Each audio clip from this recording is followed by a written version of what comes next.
So, if you've been listening to Darius for a while and you understand that we are a soul, that we are cut from this divine cloth that we consider God, it's not one singular being, and in this divine energy of unconditional love that we are all cut from, so we all have the power of, then you realize that we are essentially the gods.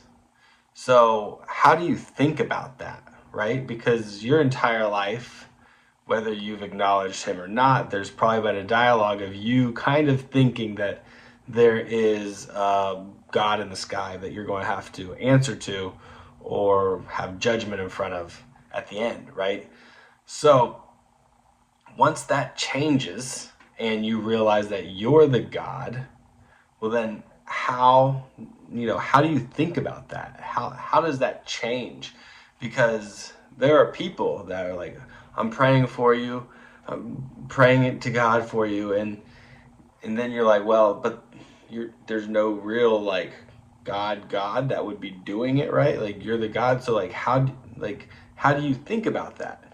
And it's like I don't discourage anybody from thinking any way that they want. Like, in fact, I'm grateful because somebody who doesn't necessarily believe in anything compared to somebody who believes in something, even if it's artificial, the person with that belief in the artificial thing is going to see more progress than the person who doesn't believe in anything because there's the belief that it has happened.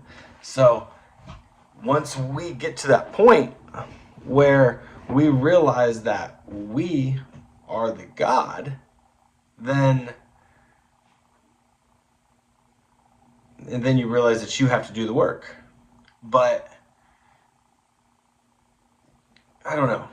I guess how I'm trying, I guess how when I sat down and wanted to talk about it, I wanted to get to the point of like saying, you still be grateful to the consciousness, the energy of this world. There is still like, you can be grateful to God, and God is this energy source that you're a part of. You know what I mean? Like, just because he's not one individual God on the other side that you have to please, it is a loving consciousness that we're all from. It's like, yeah, you can still pray to God, but what we want you to know is that you have the power of what you're praying to inside of you. You just have to walk the steps to bring it in. And this is a limitation. It's going to be hard, it's going to be difficult, and it's going to take a while. It takes discipline, it takes growth, but you can do the walking. But they have this whole game rigged that you give your power away, whether it be Jesus or God or Buddha or any divine figure, and you give the power away hoping that they work miracles in your life, and you just sit back and they've convinced you be distracted, be lazy, don't worry about it. They never told you, yeah, you can have anything you want, but you have to put the steps in for it. And the more aligned you are with, lining up with what works as you walk those steps, the more magnetic it will be coming to you. At the same time, if it doesn't line up with what your soul wants, and then you have to learn about the soul's perspective, then it will seem like it will never come. But for the longest time, I was like asking God to help me in my life, and I'm like, where are you? Where are you? And it's like, I haven't wanted to do any work. I've just been wanting to sit back and bring me my money, bring me my fame, bring me my success, bring me my shit. And it's like, no, you have to do the work. And it was like, oh, well, that makes sense. It also makes sense why I don't have anything that I've wanted, because I haven't worked hard to get anything. I've just hoped that it would come and try to blend into society without causing too many waves, So once you get to the point of realizing you're a God, then you get to a point of like trying to figure out, okay, what's your power? How does it work? But then it can also be like, well, I've been talking to this God all the time, like, God, please, and that keep that up, but it just be the gratefulness to the consciousness, to your soul. Like, you can still have that same appreciation, that same reverence for the scene of like how beautiful, because one soul, well, collective of 13, but one soul did create this construct, this earth that we're having this experience on. But he was not the creator of you. He came, like we all do, from the snowstorm, and we are all snowflakes. From the huge tree, and we are all leaves. Are you understanding? Like, once you leave here, you get your powers back. It's not if you get your power back. I hope I get my powers back. Was I good enough to get my powers back? It's like, no, bro, you're good, and you'll understand it all again. But while you're here and you understand, well, so there's not a God, and you're like, yeah, I mean, there is, but it's better than a singular. It's amazing. This loving consciousness, this feeling, this vibration, this energy of what we come from is now what you consider God, and you are grateful. You're so grateful. The more grateful you are, the more abundance comes into your life. True gratefulness and appreciation for waking up and realizing this in this crazy time where everybody's still kind of asleep, everybody's slowly waking up, everybody's boxed in algorithms, and you have found this understanding. So it could be hard if you're used to kind of having a dialogue with God on the other side, but you've been having a dialogue with God on the other side this entire time. It's been you. You just now know you have the power to go start doing it. And you got to start believing in yourself. And if you don't get to a point where you do that, you'll still get your power back on the other side. You won't. This is a place to experience what we are not. That's why we age.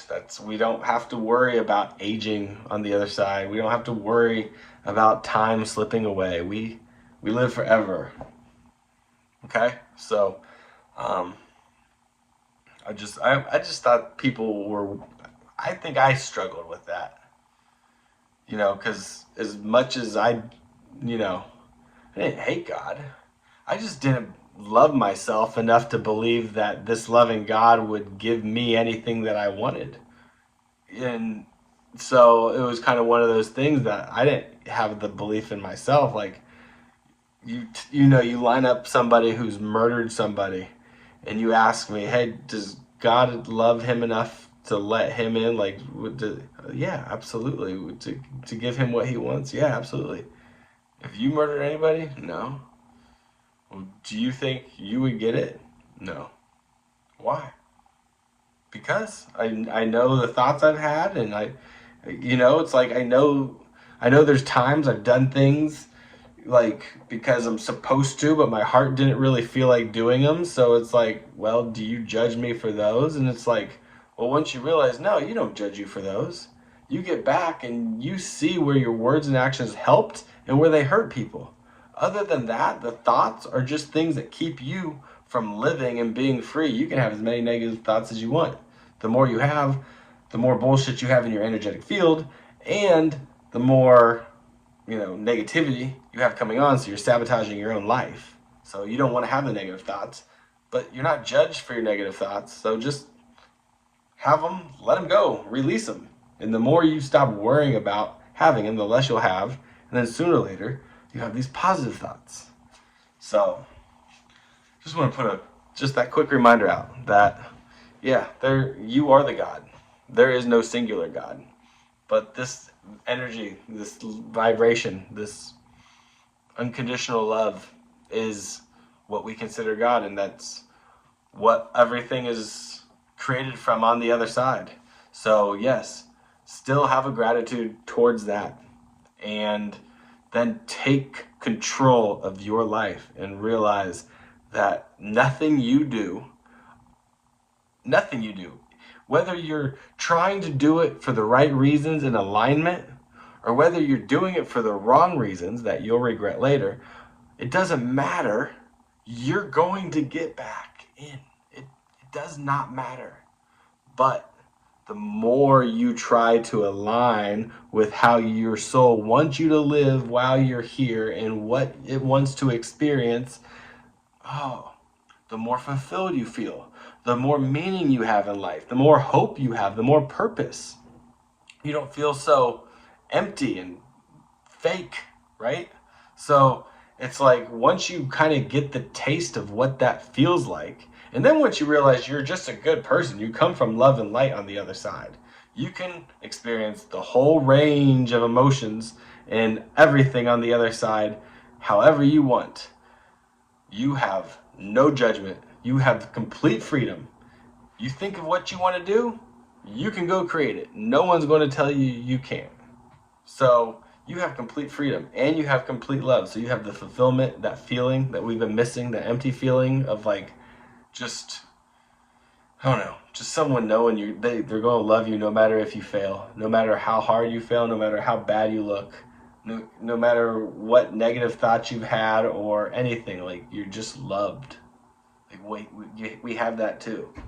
It's the most beautiful thing in the world. So be grateful for God. That's fine. You can say, I'm grateful for God. And it can be the way you usually think about it. Just realize you have power. That God lives inside you. The kingdom of God is inside you. So once you remember that, and you start fighting for the right things, you stand up for the people that you can stand up for, you love your neighbors, you see everybody as souls, you realize that we're all in this vessel that is unique because we keep our individuality when we go, the consciousness continues, like, and we keep our physicality, the pleasures, blah, it's so great. Anyway, yeah, I guess, I don't know. I guess I wanted to get that off my chest. So, talk to you later, folks.